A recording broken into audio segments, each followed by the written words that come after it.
Hello to all the comic fans, Marvel geeks, and all the nerds in between. Welcome to another episode of Vigilante Vibes, where we talk all things Marvel, along with other fandoms, but without the toxicity that's taken up way too much space in each and every fandom. I'm your host, Megan Nicole, and today I have a very special guest. He's a writer, he's a reader, he's a consulting theologian that I'm very excited to learn from today. Please welcome Michael Miller. Oh, thank you very much, Megan. I'm super excited to be here, too. I'm super excited to have you here. I've gone over a lot of your stuff, and it all has so much depth to it. And I'm really excited to learn from you today because, like I said to you before, I'm kind of new to everything you're doing. It's never been something I delved into, but I'm really excited to do it today. Well, I'm pumped too, so that's cool. I appreciate your saying the depth to sort of the writing in that. For me, I did my undergrad. I was certified to teach social studies, and I got another degree in religious studies, which is basically like the history of a religion, right? Theology degrees are more like one path. Religious studies is talking about everything. And then I've, taught middle school religious ed. I worked as a youth minister. I taught high school religious studies for 13 years, and then I've just sort of pivoted out of the classroom to do the consulting theology work, which is basically like, it's a mix of one-on-one sort of coaching. Let's say you're comfortable in your gender and sexual identity, but maybe your parents think that it makes Jesus sad, and then I would sit down and say, hey, Jesus is actually cool with this. There might be some issue, and so sort of grounding in that really like justice-oriented message of Scripture. And this is all over the blog writing that I do, and when I taught, I've always loved teaching through pop culture, right? Mm-hmm. When I was in 10th grade, I had an English teacher, Kathy McCoy, who, when we were doing the hero's journey, we did King Arthur, we did the Odyssey, and then we watched Star Wars, right? The entire original trilogy. And 10th grade me was like, I get to watch Star Wars for school, right? Like that was it, right? There was nothing. I was like, I've peaked. Education can't get higher than that. But then she used it to outline the hero's journey, and that was my first introduction to what like George Lucas did with Joseph Campbell and all those other stories. And that's always stuck. And so for me, exploring pop culture in this way is a mix of my brain is always kind of running, right? So it likes to take things apart as I watch. And I also think it's just, it's more exciting, right? Like to sit down and say, like, let's take apart a story that you love and see what else might be in there, as opposed to just that superficial level. I think that makes sense. I mean, what better way to connect with a broader and younger audience that is, no offense to the younger audience, but there is a bigger layer of superficial intrigue that you can really only connect with them on a deeper level with something that will catch their eye on that superficial level. Yes. It's like it's always sort of been like an educational sneak attack, right? Like, hey, we're watching a movie today, and so that's fun. And then you don't even realize you're doing the analysis until afterwards. And I do that a lot with my writing too, right? Like there will be that sort of the setup for the piece is like somebody's interested in looking a little closer at this pop culture thing, but then it shifts into sort of like some personal self-disclosure or sort of a thought experiment or something like that. It levels that sort of contemplative playing field, right? Because we're all talking about the same movie or the same comic or whatever.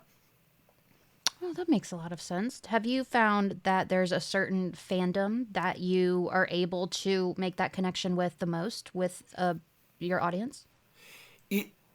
That's a really interesting question.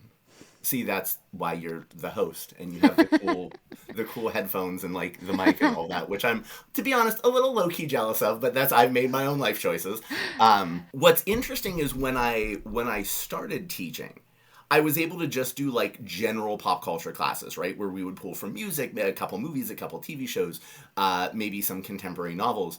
But over that decade plus in the classroom, with the rise of streaming services and just like this huge proliferation of fandoms, it became a lot harder to design a term around like 6 to 8 things that you know everybody's going to be mildly familiar with. Like our music choices aren't as the Billboard Top 100 isn't what it used to be, right? Like the movies and shows that you're loving depends a lot on what your streaming services you have, right? And when you, it's not so much I mean, it's been years since, hey, did you see this last night? It's like, what point are you at? Are you watching this? Like, are you caught up? Like, where? And so I have done courses around Star Wars. I have done courses around Doctor Who. I've done the biggest one by far though is I did a course on comic books and comic book movies as like an avenue to discuss social justice. I called it Marvelous Justice, and I was very proud Love of it. the pun. Thank you. It wasn't really stretching though, but it had brand recognition there, and that was easily the most popular thing that I ever taught. Because as I move through that course, right, like every year you have kids who grew up with that, right? Like all those students that I had, this has always been a part of their life, which is one of the things that I really love about you, right? Like this idea of this positivity and this cutting out this toxicity, because I think all the time when I was a kid, like my first comic book was Web of Spider-Man number 12, and I got it like I was 3 years old off the spinny rack at the grocery store, right? I couldn't even read it at 3, but like all the pages had fallen out, the binding was curled, and like I read that so many times. And I remember when I was 7, for Christmas, I got this membership to like our local comic book store, so like I would have my pull list, and little 7-year-old me would go in. And I read regularly until I turned 16. And then like money for comics was vying for money with gas and going out to the movies and all those things that come with a driver's license. But the other part of that was there was this sense of insecurity around how much I loved comic books at that time, right? So we're talking like the late 90s, early 2000s. And so my graduating class in high school was 570 kids. I did not know another single person who read comics. Aw. No, of course there were. I mean, how the Marvel Cinematic Universe, but nobody talked about it, right? And so it was just something that I would talk about like with my family and cousins and like people who I knew who shared that. But it just like elementary school was exciting, and somewhere through that awkward like 5th to 9th grade like sort of transition, there was just something intuitively where I was like, I probably shouldn't talk about that out loud anymore, right? Because there was, heaven forbid, right, as a middle schooler that you're uncool, right? Like that hangs over your adolescence and your teenage years, and then you grow up and realize cool's boring anyway, and you're just you.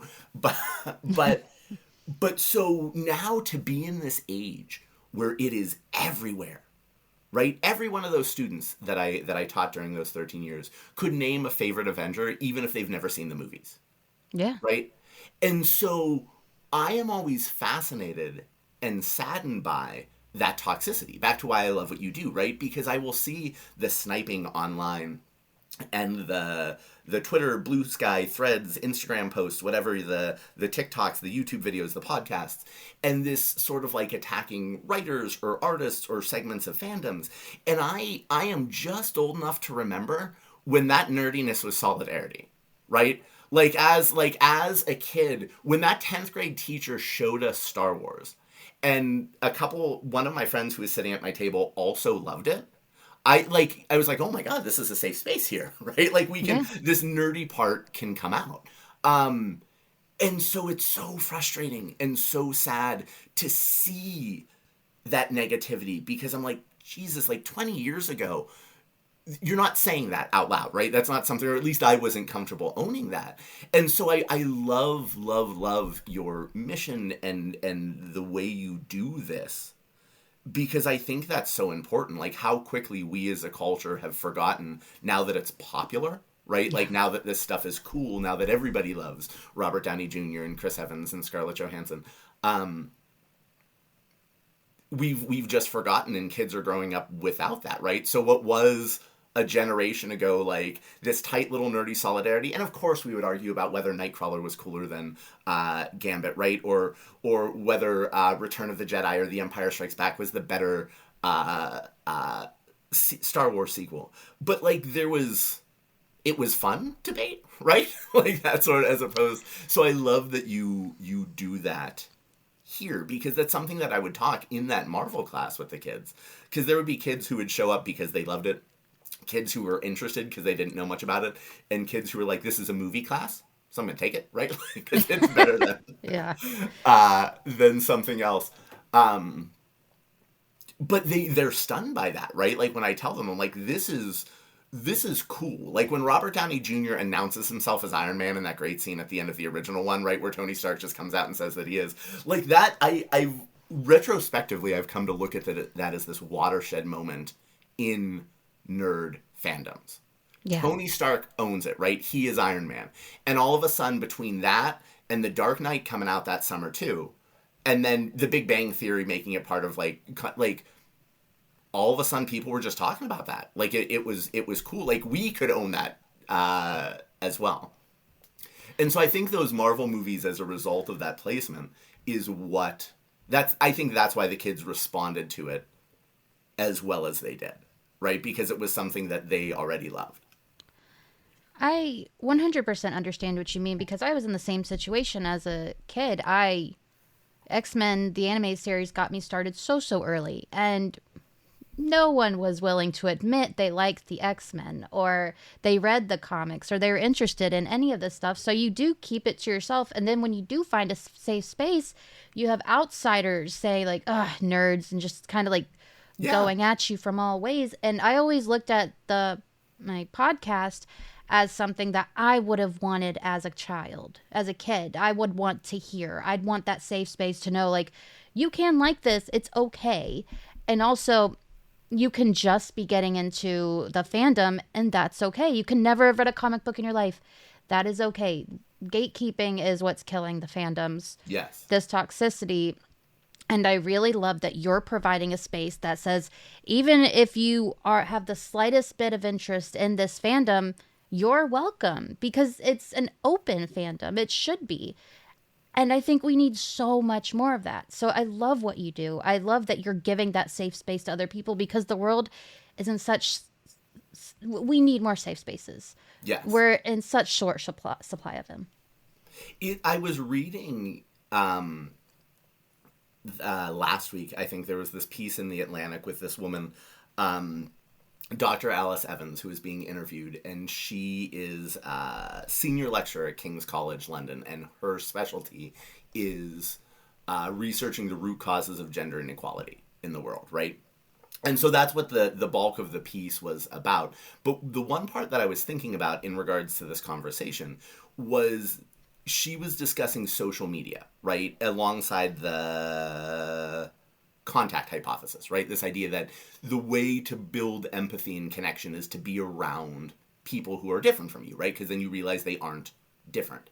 And so they were discussing why social media isn't an avenue for that. Because in theory, right, like so many different people, so many different opinions. And she made the point, which just fascinated me, that your average TikTok video, your average YouTube video, your average Instagram reel are not long enough for the contact hypothesis to work, right? So you're getting this snippet of somebody who is different than you. And if it already aligns with what you believe, then you go all in. If it doesn't, then it's just sort of white noise. And so it was this really interesting and I think important reflection on back to that issue of gatekeeping, right? Because in theory, you should be able to look and see, like go to the internet and say, here are all these people who love it and all these people who don't, but we all kind of love comics, so there we are. But it's not, as opposed to like, again, as a kid on the playground talking about X-Men the animated series and debating, right, that difference between being young enough to like you're pretending to be the X-Men on the playground to then what you said a moment ago about, oh, I don't even know that I could, who's going to own this, right, that they enjoy it, let alone that they then go to get the comics as well. There you're having those conversations with people that you see every day, right? It creates that empathy. And we don't have the social media doesn't provide the mechanism for that.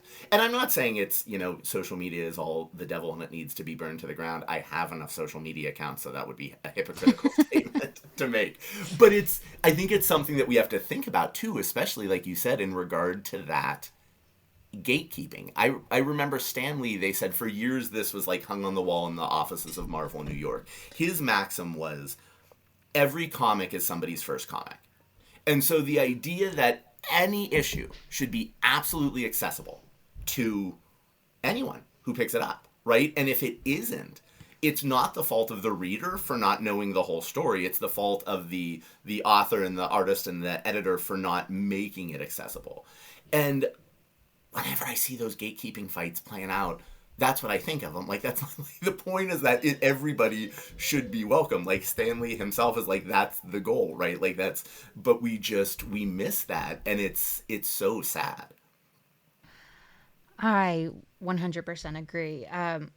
It should be accessible because, I mean, we talk all day about kids need to read more. Kids need to be able to express themselves and broaden their horizons. But then some kids don't even have a comic store around. I don't. I don't Yeah. have one for about an hour away. So it's like two things. I think comics shouldn't be sold outside of comic stores as well. But Yeah. also, kids should be more comfortable in asking questions to other people. It goes Yes. back to that toxicity. If I read the latest Spider-Man, but I'm not able to afford the other ones, I should be able to ask someone what happens without someone saying, "Go read it for yourself. Google's right there. Do this." Yeah.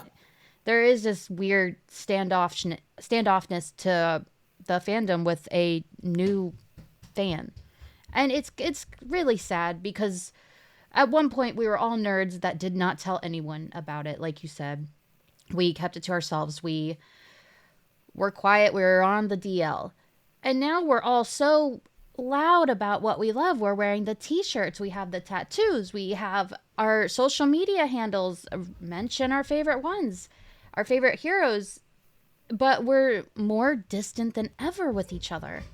Yes. And that accessibility should be part of it. And I think that's something that I think about a lot too when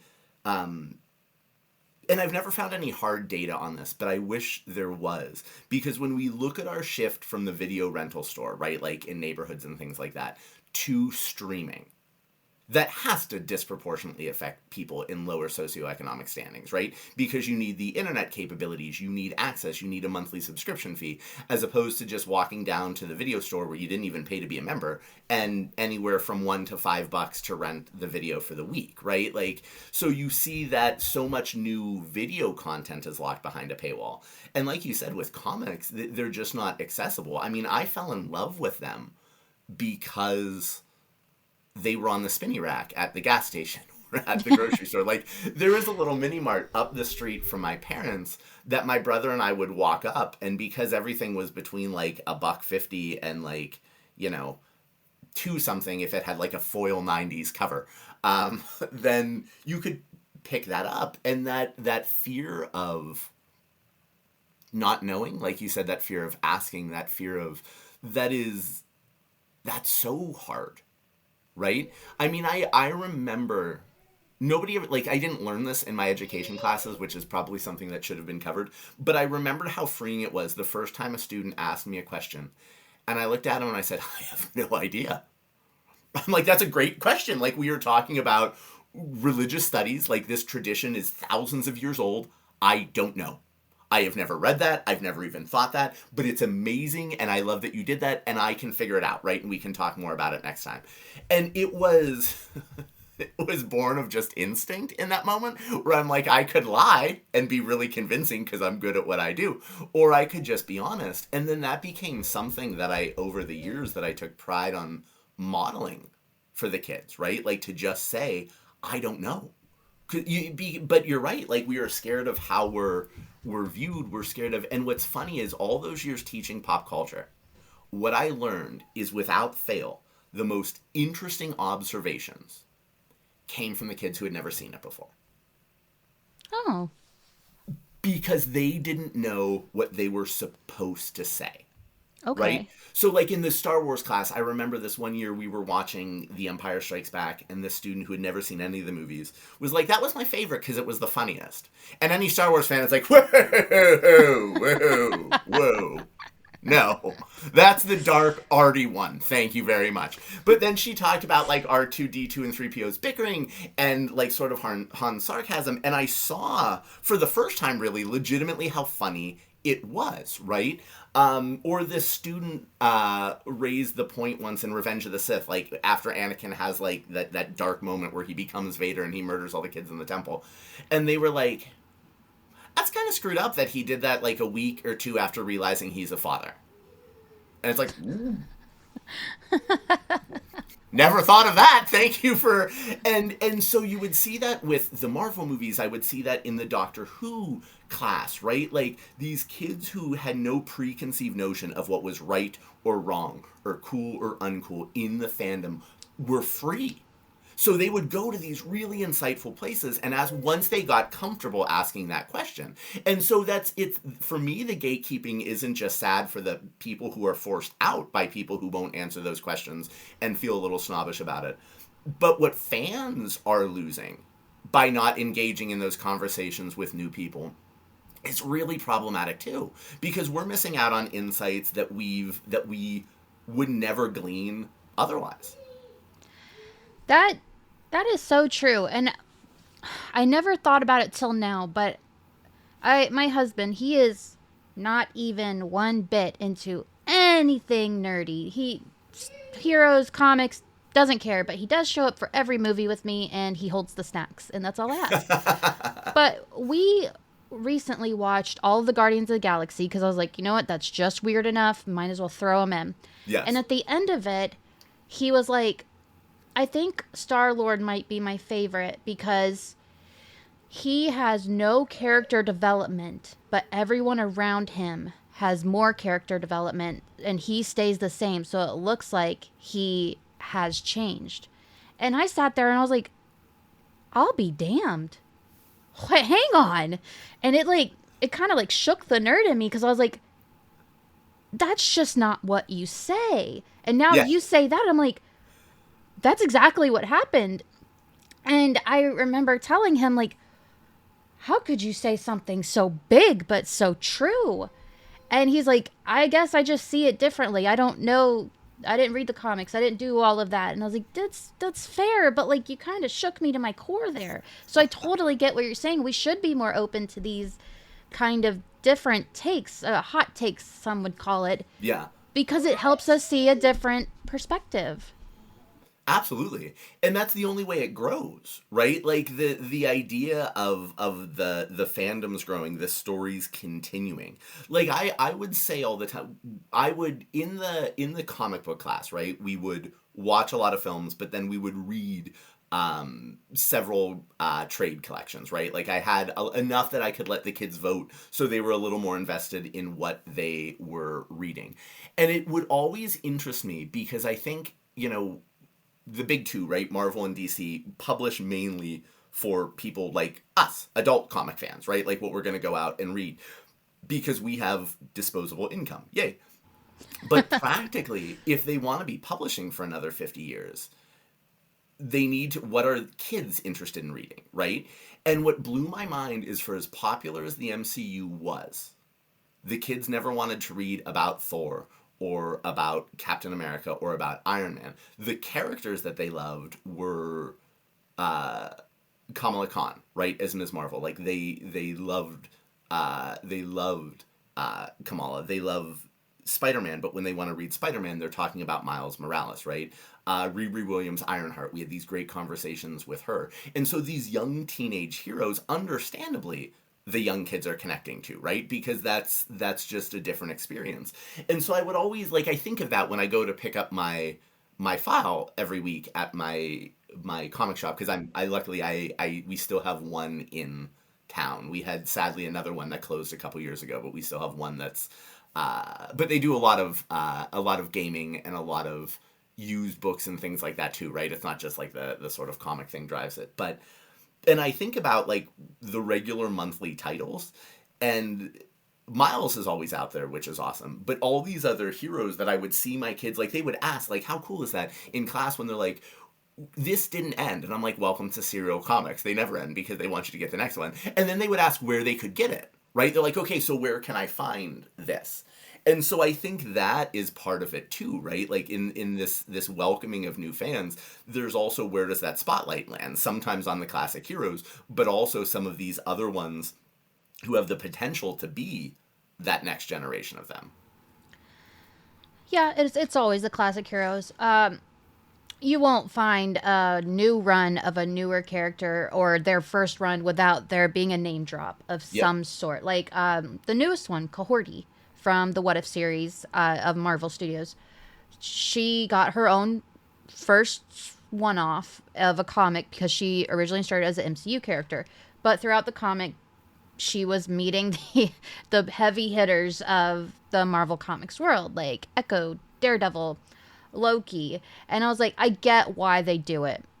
Because you can't just introduce a new character and expect people to be like, I love her. You do have to kind of give the readers that safe comfort feeling like, okay, I don't know her, but I do know that guy. I do know that character. So it's kind of like you don't want to show up to a party by yourself. You have to go with a friend. Oh, I love that analogy. And it makes me think of little kid me when we would be in the grocery store. Actually, the first issue of the Fantastic Four I ever read, it was the Fantastic Four versus the new Fantastic Four. So I didn't, like, I knew who the Fantastic Four were, but I didn't really know them as characters. But they were facing off on the cover against Spider-Man, against Hulk, against Wolverine, and against Ghost Rider. And well, Ghost Rider I probably knew the less. He was a flaming skull who rode a motorcycle. You've sold me, right? Like there was nothing else young me needed. So I picked that up, and the Fantastic Four went on to become second, like they were tied with the X-Men for the first place in my heart, right? Like they were second to none. But like you said, it was because I love that analogy of not going to the party on your own. That's really cool. Because Thanks. it was, I'm like, oh, I know all these other people, and maybe this is a reason to check out the Fantastic Four too. Yeah, exactly. There's been, I mean, when I was younger, that's kind of how I started was I knew some characters in the comics and I was like, oh, but they kind of look different from the animated shows and what I know. So the first comic run I ever finished was Mr. and Mrs. X by Kelly Thompson because it was Rogue and Gambit. That's where I started. I was like, comfort characters. I know you guys. Yeah. We're in this together now. And that's where it started and it has not stopped. And I owe all of that to the X-Men. Yeah. I think that the X-Men were, especially for a certain age, right, of comic fan, they were like the gateway in, right? I remember, like you, I met the X-Men first through the animated series, and then I that Christmas when my parents got me the membership to to that comic club, I also got, like, my uncle also this little like comic starter kit, right? Comic collecting starter kit. And it was a lot of like those random just one-off issues that you find if you're in Ollie's or something like that, and like, oh, here's the big bag of discount comics. And so I was flipping through it, and there was a copy of that X-Men #1 with like the Jim Lee art, and you see like Wolverine and Cyclops, and like you said, they look different because they were rippling in the height of their 90s like musculature. But I was so excited because I'm like, oh my gosh, they're from the show, right? That I build my Saturday morning around. And so that was exciting. And again, like you said, as far as that accessibility, that was still back in the time where they weren't terribly expensive, right? Like, so as a kid, I could be like, all right, I'm gonna mow a couple extra lawns this week, and that's gonna net me like 4 or 5 other books, right? Like, this is what we can do here. And so that that brought that in, right? But again, there was the accessibility, and and I know everything costs more, and that makes me sound like I'm 1,000 years old to be like, when I was a kid, you could get that for a nickel. But really, like, the fact that comics are so much more expensive and that they aren't, like you said, out everywhere, even in bookstores or something like that, right? It makes it harder for people who want to jump in to do that. Yeah, the bookstores around me, they have the old comics that still are not $1, $1.50. They're still holding steady to that $3.99 price, Yeah. which is like, okay, I guess that's between you and God, but whatever. But yeah, it's hard to jump in where you want, but I think they're doing a good job lately of kind of keeping in new characters and the old ones you love, but also going to a younger audience, like Spidey and His Amazing Friends on Yes. Disney Plus. They have their own comic now, which is that's pretty amazing because I that means this year I can go take my daughter to New Comic Book Day and get her one of those and see what she thinks of it. That makes me so happy. And I Mhm. think that that accessibility for little kids is something that I think about all Yeah. the time. Um, my like when I think of my friends with kids and I think of the number of comics I can give Mm-hmm. them, right, to say, hey, you should check this out, it's not what it was. And there's this debate within the fandom. And granted, like if you go back to the, to the 80s, right, you see your Dark Knight Rises, right, or your Watchmen or your things like that. And so, but by and large, when I was a kid, I could sort of pick up anything and enjoy it, Yeah. right? And so I think, and this is totally me just doing from the gut armchair psychoanalyzing and speaking in admittedly unfair generalities. I think there are a lot of adult fans who still carry that insecurity of their Mm-hmm. youth, right?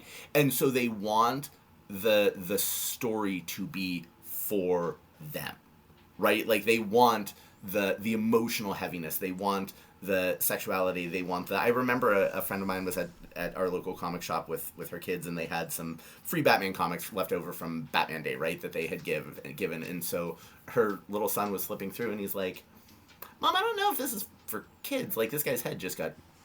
I think that guy's head just got cut off. And so, like, I looked, none of actually the Batman comics they gave out were okay for kids, right? Like that Joker Batman deadly duo where first issue where they were looking for Harley Quinn was the most like kid appropriate one, and that was a far cry from that. But it's just sad because that is again that's how you make new fans, and I love that. Like I mean the whole the analyzing and breaking down comics the way that I do, writing about them, teaching about them, it's because I believe at the core of these stories, there's more, right? Not all of them, but there is. And I think that's why what I loved as a kid, the parts that I'm still enjoying now, it's because of that, right? Because I now find there's this extra depth. I can understand it speaking on a different level.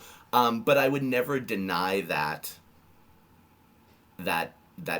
base level, right? Like because I think that's important, and I think it's okay to love stories that are accessible to kids. And I really think, and people roll their eyes when I say this, I think comic book movies are popular for the exact same reason Hallmark Christmas movies are.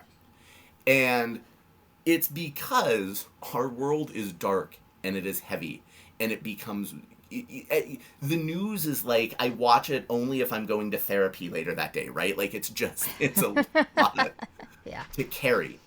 And so when you turn on a Hallmark Christmas movie, you know that the woman with the high-paying city job who's returned to her home to help her parents with their bake sale or to Yeah. run the Christmas fair because her plane got stranded is going to fall for the guy who is her best friend or ex, who has just enough beard scruff to be attractive but not too threatening, and that's reassuring, right? You Yeah. know they're gonna kiss, and maybe Santa will be there, and it's nourishing.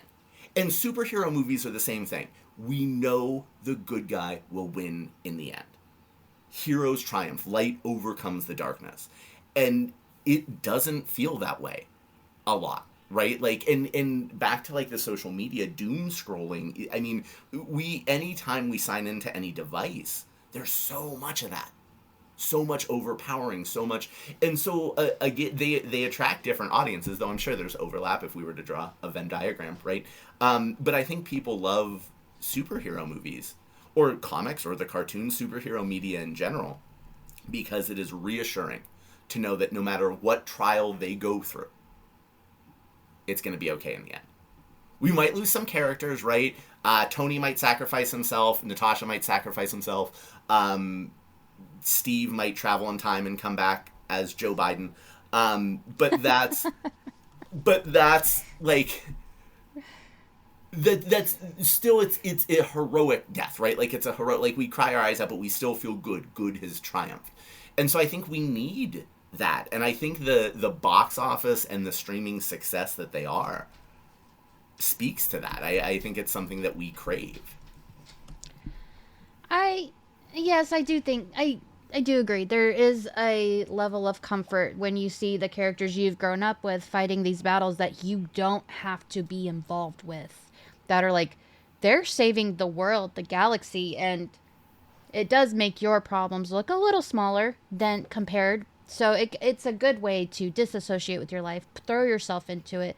And I think the comics are really good for that too. With Marvel, like the MCU, I think the biggest thing is that there's something for everyone. Like you aren't an Iron Man fan, great, there's Thor. Yeah, And you can find yourself in somewhere and find some kind of comfort within the MCU. that, and I think I remember in those early movies, right, watching that audience grow, right? Like when I went to see Iron Man in '08, it was mostly like you had people who loved Robert Downey Jr., people who were intrigued by the character, but the bulk of those people in that first weekend seemed like, hey, I loved this as a kid, and I'm interested to see how this works. But yeah, that fact that there is so much, right? Like you said, there are all these different characters to identify with. There's all these different characters that you can connect with, right? It creates this huge space to be seen. It creates this space to be entertained. It creates the space to be reassured. And there's so many different options, right? Because you don't have to like all of it. You probably won't, and you just find that little place that feels like home. Yeah, I 100% agree. I think we need more of those spaces that we can find that kind of comfort in, ones that we can get familiar with the characters and their personalities and their lives and their problems, where we can just go in, turn off our brain, don't think about what's outside of the theater, and just find a happy space for us. Because you're right, the world is scary. A lot is going on, something different every single day, and we're all just holding on and surviving until the next problem. That is a brilliant way to frame it. And some days it feels like you're holding on in that sort of like cartoon character way, where like your nails are digging out grooves, right? Like on the floor as you're trying to like just stay connected. And I would presume that's part of the enduring appeal for these characters, right? Like is the sense that you know, I mean, decades and decades. I mean, Superman's been what, 80 some years, right? That's this sense of you know, being able to find that reassurance that good will win in the end, and to have that bit of escapism is I think is really helpful. Yeah. I think so. I think it's it's like with Captain America Brave New World. I'm Yes. very excited for the movie, but we know it'll be a political thriller type of thing. Yes. And I am very worried that people will start to compare it to certain political candidates, political issues that'll make it break that comforting zone, that safe space where you can disassociate. And you'll go in there with thinking, oh, that's supposed to be that guy. That's a jab at that guy. And that's what I'm worried about. Yeah. And I can see it happening. It's kind of a rough time to drop that movie, but at the same time, we want to see it. Yeah. So I think if we just kept that kind of border up, like, okay, I know things are politically scary right now, but you can go into this movie and not think about that. We could just stay in our comfort zone, be comfortable in it, and be happy. Yeah. I think too that sense of, and I like the way that you frame that as far as like that reflection being scary, because I think that's part of it too, right? Like we again, to speak in unfair generalities, I think we as a culture have been increasingly losing our ability to process nuance, right? So I mean, if you look at just to use Star Wars as a direct example, right? George Lucas has said multiple times, right? The film was in large part in commentary with the Vietnam War, right? The rebellion were meant to be the Viet Cong, the Empire was the United States, and he was talking about U.S. imperial actions.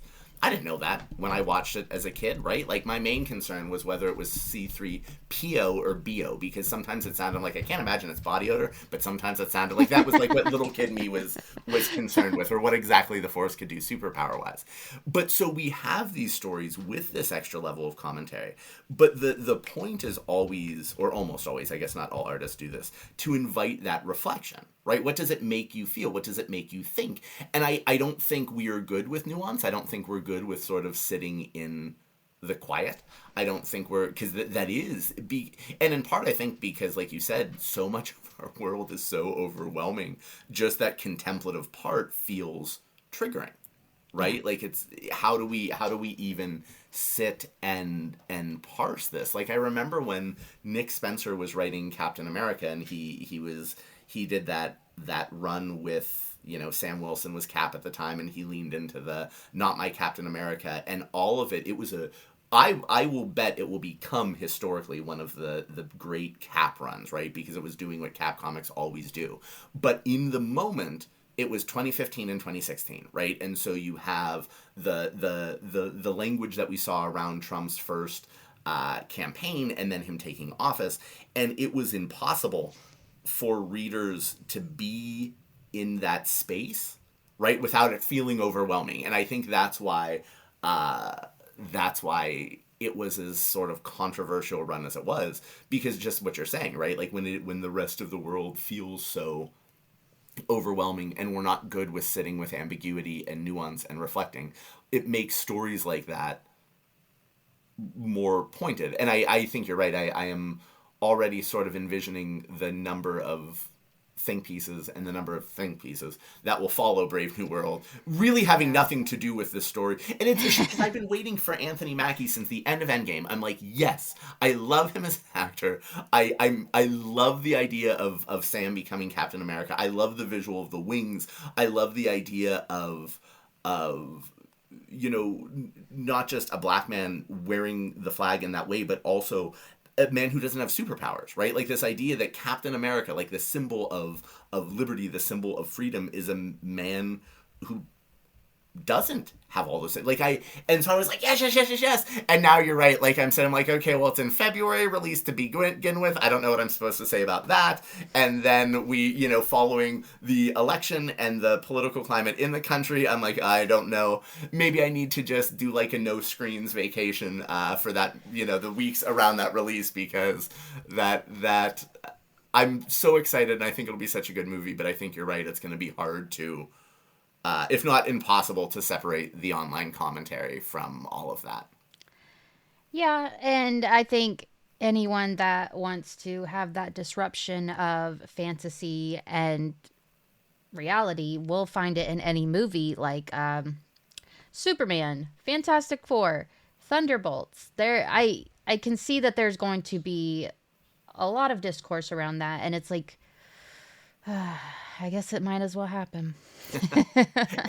And I think about this, and I don't know your thoughts here, but for me, I think part of it, what frustrates me, is less the discourse, right, than how the discourse happens, right? It's this idea that we are existing in this world of absolutes, right? And we are so certain that our opinion is right, and we are so certain that we have seen everything, that we understand everything, and there is such moral superiority on the right as well as the left, right? Like, we often will excuse our own side, but there is this sense of like this antagonism, and this sense of this arrogance, and this sense of this ego. Back to what you said about new fans coming in, before, we're not comfortable saying, I don't know, right? Like, like, what do we, and that, so I think the discourse for me has become problematic, because we generally as a culture don't know how to have that. We don't know how to acknowledge the difference in human beings, right? Like, that we are all so many things, right? Like we have, depending on, you know, our what parts are blended and where we are in any moment, the day that we had the, like, we are so many different things, and we don't acknowledge that in ourselves, and we absolutely refuse to acknowledge that in other people. And I think that makes it all but impossible, right? As opposed to saying, oh, this is really cool, like, what do you think this is about? Oh, I saw this, did you see that? It becomes like this trauma inducing, like, wound triggering experience. I agree with everything you said. It's it's very hard. It's hard separating the art from what's going on in life, and I think the discourse is it's going to happen either way, but I think the worst part of it is tainting the eyes of people who haven't seen it yet. Yeah. So they go into the movie and say, that's the part they're talking about. That's what they mean. That's the hidden message. And it's like, just shut up. Just shut up. Let people live. Let people enjoy. There's movies that, yeah, they have a hidden message. I just ignore the message. I just like it. You know, like, and I think that's totally fine. And I think more people should look into that because, like I've said so many times, it's a safe space. It's just a place where you can get out of your life and just put yourself in another universe. And you should enjoy that because we all need it at this time in life. Yeah. And it's funny, like you said, going in with already that awareness. I as somebody with an anxiety disorder, like, there's always a show that I'm watching, but I read ages ago that people with anxiety like to rewatch shows and movies as opposed to going to new ones because you know what's coming. And I'm like, oh my gosh, that's me. So there has never been a time since I started watching the show that I'm not watching Doctor Who, right? Like, some doctors say, like, there's always one or the other. And then I'll cycle through, like, some TV favorite, like Gilmore Girls is there, Scrubs, The Office, right, King of Queens, whatever, things like that. But so the other day I was like, clearly being wild and crazy and reckless, I just opened Disney Plus and I was like, all right, so let's watch something. But I was still drawn to something familiar. And I'm like, I haven't seen The Simpsons probably since I was in high school, right? So I just picked a random season and watched a couple episodes. And the one episode was where Homer's telling the kids about how he met Marge, and he's talking about going out on a date, and they're walking out of The Empire Strikes Back. Like, and you see like, it's opening weekend, you see the line, and Homer's like, oh my gosh, I can't believe that Darth Vader's Luke Skywalker's father, right? And everyone's like, oh, come on, and, like, the crowd is booing him. And what I found fascinating about that, and why I thought of it with what you just said, was that the reason that scene was funny was only somebody as stupid and ignorant as Homer Simpson would spoil the end of a movie that just came out. Now, if you're not there opening night, social media, articles, everything is filled with pieces overtly discussing the end. So like you said, you're already going in. Hell, if you see it that Saturday as opposed to Thursday or Friday night, let alone in the weeks to follow, you've already seen TikToks and you've already heard podcasts and YouTube breakdowns and articles about, like, well, this stands for this. And so you can't even go into the plot free, let alone this sense of what do you think it might mean? And that to me, right, the heart of why I like to talk about this stuff, why I like to write about this, why I like to teach with it, is I am always fascinated by what someone else sees. Right? Because I would tell my students all the time, I'm like, listen, you are going to be scared to raise your hand because you think you're going to be wrong. But here's the deal, right? You can't be wrong when I'm asking you your opinion. What do you think this means? Right? What struck you? What made you happy? What made you sad? What made you think? What did you think about? And I will argue, and I'm sure there are many far more educated than I literature professors and film studies professors who would be like, I don't know about this. But I would argue that authorial intent is always a distant second at best. Right? Yes, it's fascinating to know what the author was trying to say. But especially when we're talking about pop culture, it is only relevant, it's only popular because how it affects us. Mm-hmm. right? So Taylor Swift, we have never seen anything like Taylor Swift. Love her, hate her, or indifferent. They're in the history of music, right? There has never been anybody with a creative output, and the critical acclaim and the tour sales and all of that. And yes, we're all interested in what guy she was writing whatever song about, but the reason it's popular is because what we feel with that music, right? The reason we love the TV shows that we do, the movies that we do, it's because of what they make us feel, right? And I remember reading an interview years ago with Bono, and he was talking about the song One. And he said, it's become this great anthem for social justice, but he's like, I wrote it as a breakup song because the Edge and his wife were getting a divorce at the time. And he's like, so I wrote a breakup song, and I've had people come to me, couples, and say, it's the most beautiful thing they ever heard, and it was their first dance at their wedding. And he's like, and I would always think, isn't that beautiful about music, right? He's like, I wrote a breakup song, but this couple feels their love and their unity there. And that's why I love this stuff, right? Like, that's why I love talking about this stuff. That's why I love writing about it. And that's why I loved using it in the classroom, right? This question about, what do you see?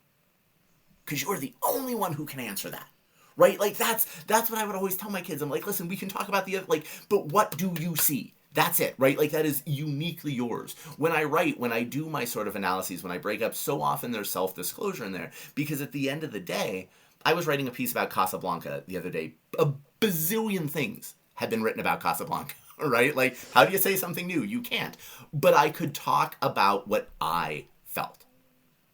Because nobody else can say that except me, right? And so that's why I love this. And back to your point about safe spaces, that's why I think that safe space is important, to give people a place to be, to feel. And they certainly don't need to be going into new movies and things like that with all this other stuff already dumped on them. I don't have anything to add to that. You basically covered everything. My gosh, I see how you are able to talk about this for so long, because you just keep giving so many amazing things to add to it.